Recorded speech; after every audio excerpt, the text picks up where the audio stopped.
Hello everyone, welcome to education point. आज हम पढ़ेंगे बायोलॉजिकल क्लासिफिकेशन के बारे में। इससे पहले हमने DSSB TGT नेचुरल साइंस के लिए इससे पहले हमने पढ़ा था द लिविंग वर्ल्ड, जो बायोलॉजी 11th क्लास NCERT का पहला चैप्टर था। अभी ये सेकंड चैप्टर है बायोलॉजिकल क्लासिफिकेशन। अब हम इसके बारे में पढ़ेंगे। जैसा कि हमने पहले चैप्टर में पढ़ा था बायनोमियल नोमेनक्लेचर के बारे में, आइडेंटिफिकेशन के बारे में, क्लासिफिकेशन के बारे में, टैक्सोनोमिक हिरार्ची के जो अलग अलग जो लेवल हैं उनके बारे में हमने पढ़ा था। म्यूजियम, बॉटनिकल गार्डन, इन सब के बारे में पढ़ा था। अगर आपने वो नहीं देखा है, उस वीडियो को नहीं देखा है, तो आप दोबारा से देखिए, क्योंकि तब तक आप वो वीडियो नहीं देखेंगे तब तक आपको ये आगे समझ में नहीं आएगा। तो हम बात करेंगे टैक्सोनॉमिक हिरार्ची की। इसमें टैक्सोनॉमिक हिरार्ची की हाईएस्ट कैटेगरी बताई थी हमने किंगडम। आज हम बायोलॉजिकल क्लासिफिकेशन में उसी के बारे में पढ़ेंगे कि all over the world micro organisms को कितने किंगडम में डिवाइड किया गया है, कौन से किंगडम में कौन कौन से मतलब ऑर्गेनिजम्स को रखा गया है, उन सभी के बारे में पढ़ेंगे हम। चलो स्टार्ट करते हैं आज का हमारा वीडियो। सबसे पहले आप हमारे चैनल को लाइक करें, शेयर करें, सब्सक्राइब करें, ताकि हम आगे से भी ऐसे ही वीडियो डालते रहें। तो सबसे पहले एक साइंटिस्ट थे कारोलस लीनियस, जिसने सबसे पहले ऑर्गेनिजम्स को दो किंगडम में क्लासिफाई किया था। एक किंगडम का नाम था प्लांटेई, एक का था एनिमलिया किंगडम। इसने सभी ऑर्गेनिजम्स को इन दो किंगडम्स के अंदर किया गया था, क्लासिफाई कर दिया था, प्लांटे किंगडम में और एनिमलिया किंगडम में। लेकिन ये एक सही तरीके से दो किंगडम के अंदर इनको क्लासिफाई नहीं कर पाए थे, क्योंकि ये जो यूकैरियोट्स प्रोकैरियोट्स थे इनके बारे में जैसे ये दे रखा है यहाँ पे, इन लीनियस टाइम कार्लस दे रहे two kingdom classification, that is Plantae और Animalia kingdom was developed that included all plants और एनिमल्स रेस्पेक्टिव। मतलब प्लांटे किंगडम में प्लांट्स आ गए और एनिमल किंगडम में एनिमल्स आ गए। This system was used till very recently. ये सिस्टम अभी कुछ समय पहले तक ही बिल्कुल मतलब चलता रहता था, लेकिन ये डिस्टिंग्विश नहीं कर पाया था किस किस के बीच में, यूकैरियोट्स के बीच में, प्रोकैरियोट्स के बीच में, यूनिसेलुलर, मल्टीसेलुलर और फोटोसिंथेटिक और नॉन फोटोसिंथेटिक ऑर्गेनिजम्स के बारे में ये बिल्कुल भी क्लासीफाई नहीं कर पाया था। सबसे पहले हम बात करेंगे यूकैरियोट्स की, प्रोकैरियोट्स की। यूकैरियोट्स क्या होते हैं, प्रोकैरियोट्स क्या होते हैं। तो एक मेन डिफरेंस जो यहाँ से निकल के आता है वो ये है प्रोकैरियोट्स इसमें मेम्ब्रेन बाउंड ऑर्गेनेलिज नहीं होते हैं, वो प्रोकैरियोट्स हैं। और जिसमें मेम्ब्रेन बाउंड ऑर्गेनेलिज प्रेजेंट होते हैं वो है यूकैरियोट्स। तो ये प्रोकैरियोट्स और यूकैरियोट्स का मेन डिफरेंस है। यूनिसेलुलर मतलब single cell organism, multicellular single से मतलब टू या मोर सेल्स जिसमें पाई जाती है वो मल्टी सेलुलर ऑर्गेनिजम्स हो गए। फोटोसिंथेटिक, नॉन फोटोसिंथेटिक, ये आपको नाम से स्पष्ट हो रहा है। तो काफ़ी ये था कि पहले जो दो किंगडम ये बनाए गए थे प्लांटे और एनिमलिया, इनमें इन चीज़ के बारे में डिफरेंस नहीं बताया गया था। तो ज़रूरत थी कि ऐसे क्लासिफिकेशन की जो प्रत्येक मतलब हर लेवल के ऑर्गेनिज्म को एक स्पेशल किंगडम में आसानी से रखा जा सके, उसको समझा जा सके। तो उसी के लिए आगे आर एच विटेकर एक साइंटिस्ट थे जिन्होंने 1969 में 5 किंगडम क्लासिफिकेशन को प्रपोज किया था। ये कौन कौन से किंगडम थे? 5: मोनेरा, प्रोटिस्टा, फंगाई, प्लांटे और एनिमलिया। इसने सभी ऑर्गेनिजम्स को इन पांचों किंगडम के अंदर शामिल किया था। इनका मोड ऑफ जो था ना कि किस किस बेस के आधार पर इसने इन ऑर्गेनिजम्स को इन 5 किंगडम में क्लासिफाई किया था, वो thallus organisation, mode of nutrition कैसा है उनका, reproduction, sexual asexual, phylogenetic relationships, इन सभी पॉइंट ऑफ व्यू के आधार पे उन्होंने 5 किंगडम में ऑर्गेनिजम्स को क्लासिफाई किया था। अब हम देख लेते हैं वो पाँचों किंगडम्स के बारे में कुछ करेक्टरिस्टिक्स। सबसे पहले ये मोनेरा, प्रोटिस्टा, फंगाई, प्लांटे और एनिमलिया, ये है 5 किंगडम। जो जो करेक्टरिस्टिक्स उन्होंने ली थी वो है सेल टाइप में प्रोकैरियोट, जो प्रोकैरियोट थे वो मोनेरा किंगडम के अंदर के। मोनेरा में मोस्टली लगभग बैक्टीरिया बैक्टीरिया है वो मोनेरा किंगडम में आएंगे लगभग, जो भी बैक्टीरिया है वो, क्योंकि सभी प्रोकैरियोट्स है, इसमें मेम्ब्रेन बाउंड ऑर्गेनेल्स नहीं होते हैं। तो ये प्रोकैरियोट्स है, लगभग सभी मोनेरा किंगडम के अंदर रखे गए थे। और जो भी यूकैरियोट्स थे उनको डिवाइड किया गया था इन चारों किंगडम के अंदर। यूकैरियोट्स थे जो भी, वो चारों किंगडम में आए थे, प्रोटिस्टा में, फंगाई में, प्लांटे और एनिमलिया में। आगे हम बात करते हैं सेल वॉल की। जो सेल वॉल थी वो किस किस में प्रेजेंट थी, किस में एब्सेंट थी, और प्रेजेंट थी तो किस टाइप की प्रेजेंट थी, वो भी उन्होंने एक करेक्टरिस्टिक के अंदर लिया था। जैसे मोनेरा के अंदर नॉन सेलुलर सेल वॉल थी, वो प्रेजेंट थी। तो किसकी बनी होती, नॉन सेलुलर पॉलीसैकेराइड्स और अमीनो एसिड्स की। लेकिन प्रोटिस्टा के अंदर कुछ में सेल वॉल प्रेजेंट थी, कुछ में नहीं थी। फंगस में प्रेजेंट थी लेकिन विदाउट सेलुलोज, यहाँ पे दे रखा विदाउट सेलुलोज। प्लांट्स में तो सेलुलोज प्रेजेंट होता है, तो प्लांट्स में सेल वॉल पाई जाती है और विद सेलुलोज। एनिमल्स में ये अब्सेंट रहती हैं। तीसरा जो मेन करेक्टर था वो था न्यूक्लियर मेम्ब्रेन। न्यूक्लियर मेम्ब्रेन क्या होती है, जो एक ऐसी मेम्ब्रेन जो न्यूक्लियस को बाउंड करती है। ये मोनेरा में अब्सेंट थी क्योंकि प्रोकैरियोट्स है, प्रोकैरियोट्स में तो मेम्ब्रेन बाउंड ऑर्गेनेल्स होते ही नहीं है, तो न्यूक्लियर मेम्ब्रेन भी अब्सेंट थी। और सभी के अंदर न्यूक्लियर मेम्ब्रेन प्रेजेंट थी, और सभी जो भी 5 किंगडम्स थे उनके अंदर न्यूक्लियर मेम्ब्रेन प्रेजेंट थी। अगला हमारा जो ऑर्गेनाइजेशन है, जो करेक्टर्स था वो था बॉडी ऑर्गेनाइजेशन का, कि कौन से किंगडम में किस लेवल की बॉडी ऑर्गेनाइजेशन थी। तो मोनेरा में था cellular type of body organisation, मतलब कि सेल लेवल तक ही था। प्रोटिस्टा में भी सेलुलर ही था, और फंगाई में था मल्टी सेलुलर या लूज टिश्यू। प्लांटेई में था टिश्यू ऑर्गन, और एनिमल्स में टिश्यू ऑर्गन ऑर्गन सिस्टम, ये सभी थे। अभी आगे बात करते हैं मोड ऑफ न्यूट्रिशन की। मोनेरा के किंगडम में जो भी ऑर्गेनिजम्स थे उनका मोड ऑफ न्यूट्रिशन कैसा था, वो तो ऑटोट्रोपिक। ऑटोट्रोपिक मतलब जो अपना भोजन स्वयं बनाते हैं, हेट्रोट्रोपिक जो जिसके दूसरे के ऊपर डिपेंड करते हैं। लेकिन मोनेरा में मोस्टली क्या थे, autotrophic. Chemosynthetic and photosynthetic and heterotrophics, ये सारे इसी के टाइप दे रखे हैं। प्रोटिस्टा भी ऑटोट्रोपिक था। फंगाई है हेट्रोट्रोपिक है, जो सैप्रोफिटिक और पैरासिटिक। अब हम एक स्पेशल वीडियो बनाएंगे इन सभी के जो बेसिक बेसिक टर्म्स हैं इनके बारे में, कि कीमोसिंथेटिक क्या होता है, फोटोसिंथेटिक क्या होता है, सैप्रोफिटिक, पैरासिटिक, इन सभी के बारे में कंप्लीट वीडियो बनाएंगे। क्योंकि अगर इसी वीडियो में हम कवर करेंगे तो बहुत लंबी वीडियो बन जाएगी, क्योंकि बायोलॉजिकल क्लासिफिकेशन अपने आप में एक बहुत बड़ा चैप्टर है। लेकिन हम फिर भी कोशिश करेंगे इसके मेन पॉइंट्स को क्लियर करने की। प्लांटेई था, प्लांटेई तो हेट्रोट्रोपिक होते हैं, इसमें फोटोसिंथेटिक होते हैं। एनिमलिया किंगडम था वो था हेट्रोट्रोपिक। तो ये तो था इन पांचों किंगडम्स की मेन जो करेक्टर्स थे, जिसके आधार पे आर एस विटेकर ने 5 किंगडम में ऑर्गेनिजम्स को क्लासीफाई किया था, वो है 5 किंगडम ये थे। अब हम आगे बात करते हैं, ये उसकी कुछ करेक्टरिस्टिक्स और एग्जांपल्स वगैरह दे रखे हैं, ये आप देख सकते हैं। अब हम बात करते हैं सबसे पहले किंगडम मोनेरा की। मोनेरा में हमने पहले भी आपको बताया था कि मोनेरा किंगडम में लगभग क्या आते हैं, बैक्टीरिया आते हैं। Bacteria are the sole members of the kingdom Monera. इसमें क्लियर ये लाइन लिख रखी है कि जो भी बैक्टीरिया है वो केवल मोनेरा किंगडम के अंदर आते हैं। They are the most abundant microorganisms. जो भी ये है बैक्टीरिया आपको पता है हर जगह पाए जाते हैं, तो ये मोस्ट अबंडेंट माइक्रो ऑर्गेनिजम्स है। बैक्टीरिया अगर ऑलमोस्ट एवरीवेयर, अगर बैक्टीरिया हर जगह पाए जाते हैं, अगर आप एक मुट्ठी रेत मतलब लेंगे हाथ में तो उसमें भी मिलियंस ऑफ बैक्टीरिया पाए जाते हैं। जैसे ये देखा, hundreds of bacteria present in handful of soil. कुछ तो ये ओशियंस में भी पाए जाते हैं, डेजर्ट में भी बैक्टीरिया पाए जाते हैं। अलग अलग कैरेक्टर्स के आधार पे अलग अलग टाइप के बैक्टीरिया पाए जाते हैं।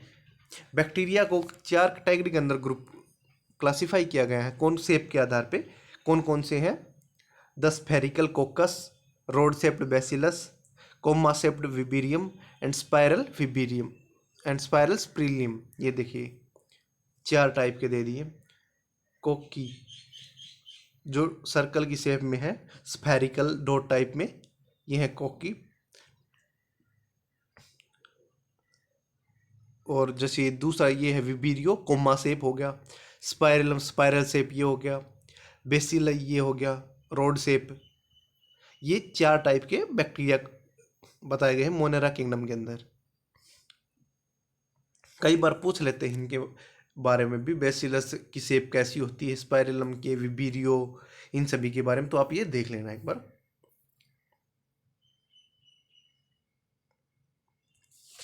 अब हम बात करेंगे कि बैक्टीरिया के अंदर ही आर्चियोबैक्टीरिया, यू बैक्टीरिया, इन 2 मेन हैं, इनके बारे में हम डिस्कस करेंगे। सबसे पहले आर्चियोबैक्टीरिया। आर्चियोबैक्टीरिया क्या होते हैं? These bacteria are special since they live in some of the most harsh habitats such as extreme salty areas. हेलोफिल्स, मतलब आर्ची बैक्टीरिया वो बैक्टीरिया होते हैं जो मोस्टली हार्श हैबिटेट में पाए जाते हैं, जैसे कि mostly extreme salty areas, hot springs हो गए। जो साल्टी एरियाज में मिलेंगे उनको क्या बोलेंगे? हेलोफिल्स। Halophiles.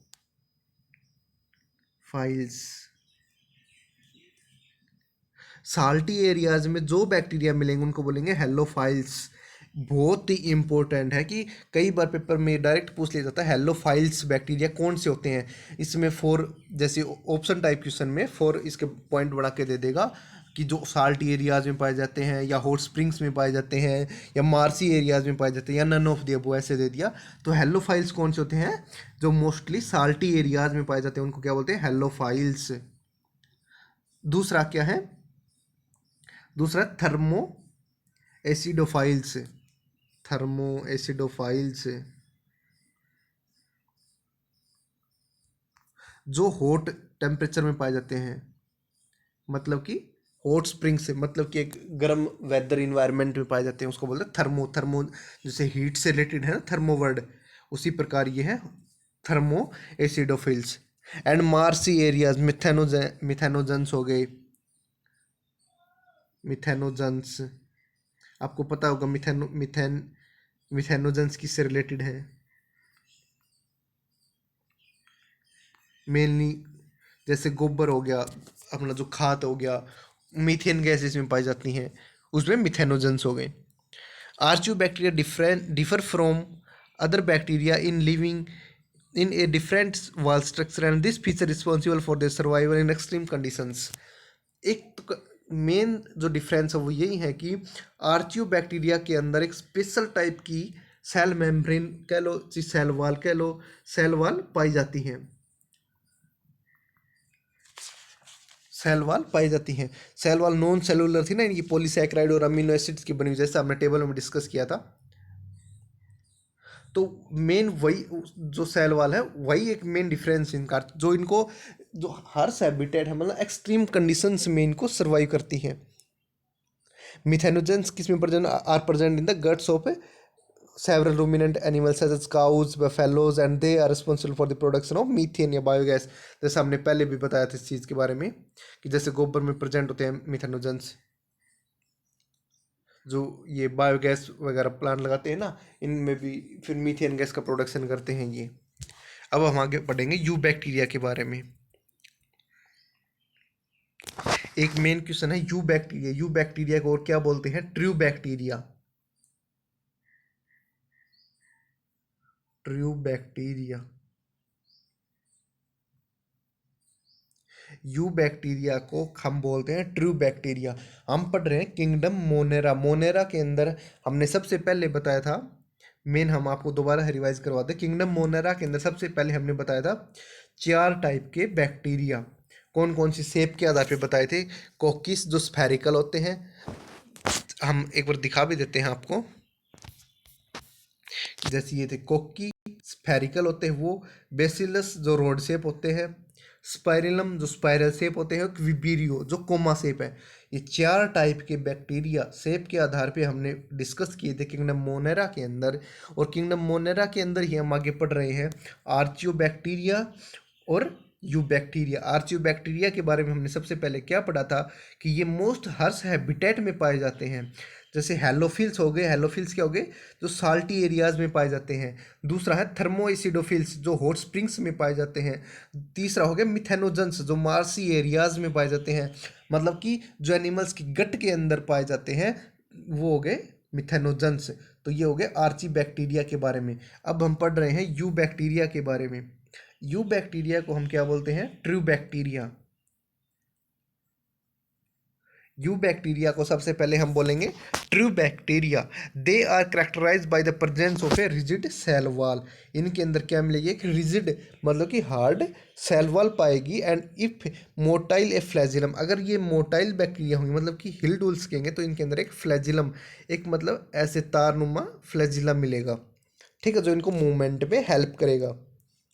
The cyanobacteria, also referred as blue-green algae, have chlorophyll A similar to green plants and are photosynthetic autotrophs. ये दे रखा है जैसे जो ब्लू ग्रीन एल्गी हैं, साइनोबैक्टीरिया, मतलब कि जो नाइट्रोजन का प्रोडक्शन करते हैं,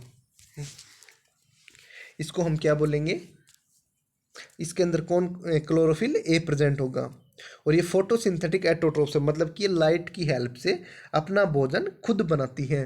the cyanobacteria are unicellular colonial filamentous marine and terrestrial algae. जो साइनोबैक्टीरिया है वो क्या है, यूनिसेलुलर होगी, कॉलोनियल होगी और फिलामेंटस मैराइन अलगी है। The colonial are generally surrounded by gelatinous sheath, एक सीथ से कवरिंग होगी। They are often blooms in polluted water bodies. Some of these organisms can fix atmospheric nitrogen, specialized as called heterocyst। जैसे यहाँ पे example में ये देख पा रहे हैं, ये एक ब्लू ग्रीन एल्गी की पिक है, नोस्टॉक, जैसे ये दे रखा, ये नोस्टॉक एल्गी की पिक है। इसको हम जरा कर लेते हैं, ये नोस्टॉक की है। इसमें ये हेट्रोसिस्ट प्रेजेंट है, म्यूसिलिजेनियस या सीथ है आउटर लेयर पे, देख सकते हैं जैसे हेयरी लाइक स्ट्रक्चर्स है, ये प्रेजेंट होते हैं इसके अंदर। और ये क्या करते हैं, हेट्रोसिस्ट का काम क्या है, ये एटमॉस्फेरिक नाइट्रोजन को फिक्स करती हैं। ये नाइट्रोजन साइकिल के बारे में हम आगे चैप्टर्स में डिस्कस करेंगे कंप्लीट। एग्जाम्पल जो है हेट्रोसिस्ट जो इसके अंदर वो आते हैं, नोस्टॉक हो गया, एनाबीना हो गया। Chemosynthetic autotrophic bacteria oxidize various inorganic substances such as nitrates, nitrites, ammonia and use the released energy for their ATP production. They play a great role in recycling nutrients like nitrogen, phosphorus, iron and sulfur। ये सारा ही दे रखे हैं। Chemosynthetic एटोट्रोप्स वो हो गए जो inorganic जो भी मैटर है, केमिकल मैटर है, उसको सिंथेसिस करे, जैसे नाइट्रेट्स हो गए, नाइट्राइट्स हो गए, इन सभी को। अब आगे बात करते हैं हेट्रोट्रोपिक बैक्टीरिया की। ये मोस्ट अबंडेंट है in nature, the majority are import. ये जो भी है हेट्रोट्रोपिक वो क्या होगी, डिकम्पोजर्स है मेनली, मतलब कि जो डिकम्पोज करें किसी चीज़ को। They are helpful in making curd from milk, जैसे हमारा दूध कर्ड दही बनता है फ्रॉम मिल्क से, ये भी हेट्रोट्रोपिक बैक्टीरिया की वजह से ही बनता है। Production of antibiotics, fixing nitrogen in legume, legume plants के बारे में पता है, लेग्यूम रूट्स, इन सभी के बारे में भी हम पढ़ेंगे धीरे धीरे। वैसे क्वेश्चन बनता है कि आप इन टर्म्स के बारे में एक बार सर्च जरूर करें कि ये लेग्यूम प्लांट्स कौन से होते हैं, लेग्यूम रूट्स किस में पाए जाते हैं, इन सभी के बारे में, क्योंकि पेपर के पॉइंट ऑफ व्यू से बहुत ही इम्पोर्टेंट है। और ये जो हेट्रोट्रोपिक बैक्टीरिया है ये बहुत ही हेल्पफुल है फॉर फार्मर्स आल्सो, क्योंकि ये प्लांट्स की रूट्स में नाइट्रोजन का फिक्सेशन भी करते हैं हेट्रोट्रोपिक बैक्टीरिया। आगे हम बढ़ते हैं, रिप्रोडक्शन इन बैक्टीरिया। बैक्टीरिया का रिप्रोडक्शन कैसे होता है, bacteria reproduce mainly by fission. Fission मतलब डिवाइड होना, एक से दो बनना, ऐसे जैसे ये बैक्टीरिया की वो दे रखी फिगर है। आउटर लेयर सेल वॉल होगी, सेल वॉल के अंदर कौन सी membrane, cell membrane. Cell membrane को प्लाज्मा मेम्ब्रेन भी बोलते हैं। और ये अंदर हो गया डीएनए, जैसे ये एक बैक्टीरिया की सेल थी और ये धीरे धीरे यहाँ से अंदर जाते हुए ये होगी, दो में डिवाइड हो जाएगी आगे। तो ये इसका रिप्रोडक्शन का टाइप है कौन सा, बाइनरी फिजन हो गया, मल्टीपल फिजन ऐसे होते हैं। ये एक फिजन है रिप्रोडक्शन में, जिससे एक बैक्टीरिया से क्या बन रहे हैं, दो बन रहे हैं। They also reproduce by sexual reproduction by adopting primitive type of DNA transfer from one bacteria to another. Sexual reproduction भी देखने को मिल सकता है कुछ में आपको। अब आता है माइकोप्लाज्म। ये बहुत इंपॉर्टेंट क्वेश्चन है। Mycoplasm are organisms that completely lack a cell wall. They are smaller living cells known and can survive without oxygen. Mycoplasm है जिसके अंदर सेल वॉल अब्सेंट होती है, कंप्लीटली लैक मतलब कि माइकोप्लाज्म में सेल वॉल है वो कंप्लीटली अब्सेंट होती हैं और ये सर्वाइव कर सकते हैं without oxygen. Many mycoplasmas are pathogenic in animals and plants. ये हम पढ़ रहे थे मोनेरा किंगडम के बारे में। मोनेरा में हमने पढ़ा था सबसे पहले 4 टाइप के बैक्टीरिया, उसके बाद आर्चियो बैक्टीरिया और यू बैक्टीरिया। ठीक है, आर्चियो बैक्टीरिया में हेलोफिल्स, थर्मोइसिडोफिल्स, मिथेनोजेंस के बारे में पढ़ा था। और आगे यू बैक्टीरिया में ट्रू बैक्टीरिया हो गए, photosynthetic autotroph, autotrophic bacteria, Nostoc, heterocyst, cyanobacteria, इसके बारे में हमने पढ़ा था। ये था किंगडम मोनेरा। किंगडम मोनेरा हो गया अब आपका कंप्लीट। अब आगे आता है किंगडम प्रोटिस्टा। जैसे अब इस वीडियो में हम केवल किंगडम मोनेरा ही कर लेंगे क्योंकि वीडियो काफ़ी लंबी हो जाएगी नहीं तो। हम नेक्स्ट वीडियो भी जल्दी डालेंगे। ये कंप्लीट जो वीडियो है जो है किंगडम मोनेरा के बारे में। अगर मोनेरा में आपको कुछ भी समझ में नहीं आए तो आप कमेंट्स कीजिए, हम दोबारा से आपको समझाने का प्रयास करेंगे। हमने क्लियरली बता दिया, एक बार चलो फिर से रिवाइज करवा देते हैं किंगडम मोनेरा के बारे में। किंगडम मोनेरा में सबसे पहले बैक्टीरिया इसके केवल 16 मेंबर्स हैं और 4 टाइप के बैक्टीरिया किंगडम मोनेरा के अंदर क्लासीफाई किए गए हैं। कौन कौन से हैं, कोकी spherical shape, bacillus rod shape, spirillum spiral shape और विबीरियो कोमा शेप। ये 4 टाइप के बैक्टीरिया को इसमें क्लासीफाई किया गया, बैक्टीरिया डिफरेंट शेप के आधार पे। अब इसके बाद हमने पढ़ा था आर्चियो बैक्टीरिया के बारे में। आर्चियो बैक्टीरिया क्या थे, जो हर्ष हैबिटेट में पाए जाते हैं, जैसे एक्सट्रीम साल्टी एरियाज में हेलोफिल्स हो गई, हॉट स्प्रिंग्स में थर्मोएसिडोफिल्स हो गए, मतलब जो टेम्परेचर से रिलेटेड टर्म हो थर्मो, उससे से ध्यान रखना। मिथेनोजेंस हो गए जो मार्सी एरियाज में पाए जाते हैं। ये तो था आर्चियो बैक्टीरिया के बारे में। और हमने पढ़ा था यू बैक्टीरिया के बारे में। यू बैक्टीरिया को क्या बोलते हैं, ट्रू बैक्टीरिया भी बोलते हैं। इसके अंदर क्लोरोफिल ए प्रेजेंट होता है, रिजिड सेल वॉल होती है, हेट्रोसिस्ट प्रेजेंट होता है। हेट्रोसिस्ट जो क्या करता है, नाइट्रोजन का फिक्सेशन करता है फ्रॉम इन्वायरमेंट। हेट्रोसिस्ट कीमोसिंथेटिक एटोट्रोप के बारे में पढ़ा था। और किसके बारे में पढ़ा था, हेट्रोट्रोपिक बैक्टीरिया के बारे में पढ़ा था। जो दूध से दही को बनाता है वो हेट्रोट्रोपिक बैक्टीरिया ही है जो दूध से दही बनाता है। आगे हमने पढ़ा था रिप्रोडक्शन इन बैक्टीरिया कि कैसे किस प्रकार का रिप्रोडक्शन होता है। जैसे फिजन हो गया, फिजन में एक सेल टूट के 2 सेल में डिवाइड हो गई, मतलब कि 1 से 2 बन गए। फिर हमने माइकोप्लाज्म के बारे में पढ़ा था। माइकोप्लाज्म क्या होते हैं, जो सेल वाल को लैक करते हैं, सेल वाल इसमें अब्सेंट होती हैं माइकोप्लाज्म, और जो सर्वाइव कर सकते हैं किसके बिना, विदाउट ऑक्सीजन सर्वाइव कर सकते हैं, वो क्या है, माइकोप्लाज्म। ये था किंगडम मोनेरा के बारे में। अगली वीडियो में हम पढ़ेंगे किंगडम प्रोटिस्टा के बारे में। ठीक है, धन्यवाद।